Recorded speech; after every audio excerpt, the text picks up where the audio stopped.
आयुर्वेदो अमृताना, आयुर्वेद ही अमृत है। मैं डॉक्टर नेहा आहूजा, आयुर्वेदिक स्त्री रोग विशेषज्ञ। हमसे कई लोग पूछते हैं कि क्या महिलाओं के सभी रोगों का इलाज आयुर्वेद में संभव है? क्या मैं आयुर्वेदिक चिकित्सा को लेकर प्राकृतिक तरीके से, नेचुरल तरीके से मां बन सकती हूँ? या कई कपल्स हमारे पास आते हैं जो कि नेचुरल तरीके से मां बनना चाहते हैं बिना आईयूआई या आईवीएफ के।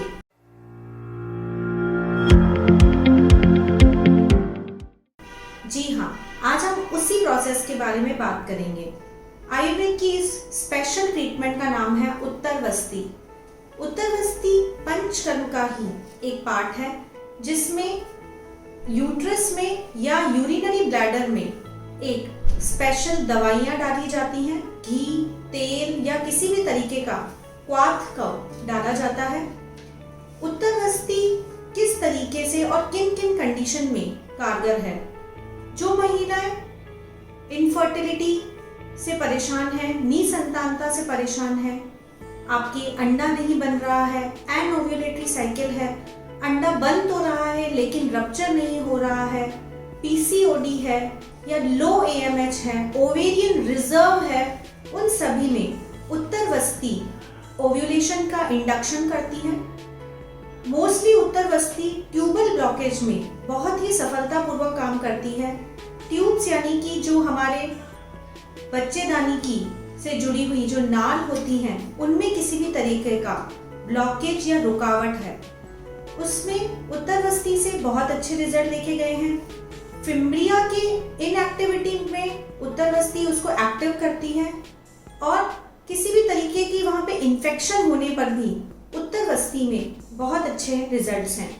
अगर आपके बार बार अबॉर्शन होता है और उस डीएनसी की वजह से आपके ट्यूबल ब्लॉक्स हो गए हैं या अन्य कोई भी कारण है, अगर आपकी रिपोर्ट ट्यूबल ब्लॉकेज की आई है तो उत्तरवस्ती के उसमें अमेजिंग और ट्रेमेंडस रिजल्ट है। हैबिचुअल अबॉर्शन है, आप कंसीव तो करते हैं लेकिन बार बार अबॉर्शन हो जाता है, बच्चे एंडोमेट्रियम की थिकनेस प्रॉपर नहीं है, उनमें भी उत्तरवस्ती की जो इफेक्ट है वो एंडोमेट्रियम की क्वालिटी को बढ़ाती है।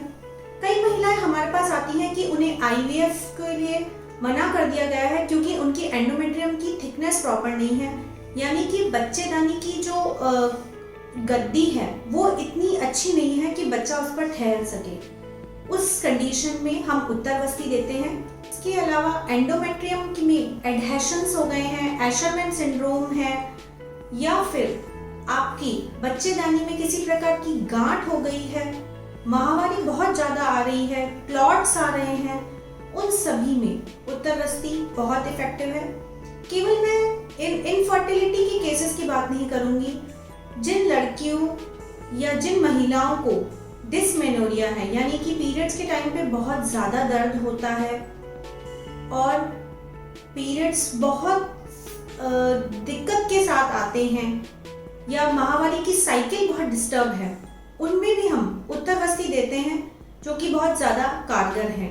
जिन महिलाओं को हिस्टेक्टमी की सलाह दे दी गई है, यानी कि आप बच्चेदानी को हटवा दीजिए, आपकी गांठ बहुत ज़्यादा बड़ी है, उन महिलाओं को भी हम उत्तरवस्ती देते हैं तो उन्हें इस तरीके की सर्जरी की आवश्यकता नहीं पड़ती। इसके अलावा उत्तरवस्ती पेशाब की सभी समस्याओं में भी कारगर है। यूरिनरी ब्लैडर में जो उत्तरवस्ती दी जाती है, यानी पेशाब की थैली की जो समस्याएं हैं उनमें उत्तरवस्ती दी जाती है, जो कि पेशाब में जलन है, पेशाब का रुक रुक के आना है। कई महिलाएं कहती हैं कि हमारे पेशाब की धार नहीं बनती है, यूरिन की धार नहीं बनती है, या फिर यूरिथ्रल स्ट्रक्चर है, यानी पेशाब की जो नली है उसी में किसी प्रकार की रुकावट है, उस वजह से बहुत दर्द होता है, जलन होती है, उनमें भी उत्तरवस्ती दी जाती है। उत्तरवस्ती पुरुषों में भी दी जाती है स्पर्म की क्वालिटी बढ़ाने के लिए और वही यूरिनरी जितनी भी प्रॉब्लम्स हैं उनको दूर करने के लिए। महिलाओं में उत्तरवस्ती कब दी जाती है? जब पीरियड्स बंद होते हैं, करीब पीरियड्स के यानी कि माहवारी शुरू होने के 5वें या 6ठे दिन उत्तरवस्ती दी जाती है। ये लगातार 3 दिन तक भी दे सकते हैं या आपकी डॉक्टर उस हिसाब से डिसाइड करती है, ये एक दिन छोड़ के एक दिन भी दी जा सकती है। इसका ड्यूरेशन लगभग 3 साइकिल तक यानी कि 3 महीने तक लगातार इसे हर माहवारी के 5वें दिन से 3 दिन तक दिया जाता है, फिर अगले महीने फिर 3 दिन तक दिया जाता है, फिर उसके अगले महीने 3 दिन तक दिया जाता है। इस तरीके से 3 या 6 महीने तक यानी कि 6 माहवारी साइकिल तक उत्तरवस्ती दी जाती है। उत्तरवस्ती के समय बिल्कुल पेन नहीं होता। कई लोग ये सोचते हैं कि उत्तरवस्ती एक बहुत ही पेनफुल सर्जिकल प्रोसेस है। जी नहीं, कई महिलाओं को तो पता भी नहीं चलता कि हमने उन्हें उत्तरवस्ती दे दी है, उनके यूट्रस में दवाई डल चुकी है। इतना सिंपल और इजी प्रोसेस होता है। आप सेम डे अपने सभी काम भी कर सकती हैं। उत्तरवस्ती अनमैरिड गर्ल्स को नहीं देते हैं, या फिर सर्वाइकल कैंसर से पीड़ित महिलाओं को, या प्रेगनेंसी में भी उत्तरवस्ती हम नहीं दे सकते हैं। उत्तरवस्ती का सबसे बड़ा फायदा उसका कॉस्ट इफेक्टिव होना है। जी हाँ, बहुत ही कम पैसों में, बहुत ही सस्ते इलाज में आप बिना किसी हार्मोनल थेरेपी के आप माँ बन सकती हैं। बिल्कुल प्राकृतिक तरीके से माँ बन सकती हैं। ये ही आयुर्वेद का चमत्कार है। अगर आप निसंतानता या इनफर्टिलिटी से पीड़ित हैं या अपनी किसी भी समस्या से पीड़ित हैं, आयुर्वेद अपनाएं। आयुर्वेद के द्वारा आप बिल्कुल नेचुरल तरीके से माँ बन सकती हैं या अपनी सारी हार्मोनल समस्याओं से मुक्ति पा सकती हैं, चाहे वो पीसीओडी हो या फिर फाइब्रॉइड्स हो। आप एक बार आयुर्वेद जरूर अपनाएं। धन्यवाद। मैं डॉक्टर नेहा आहूजा, आयुर्वेदिक स्त्री रोग विशेषज्ञ।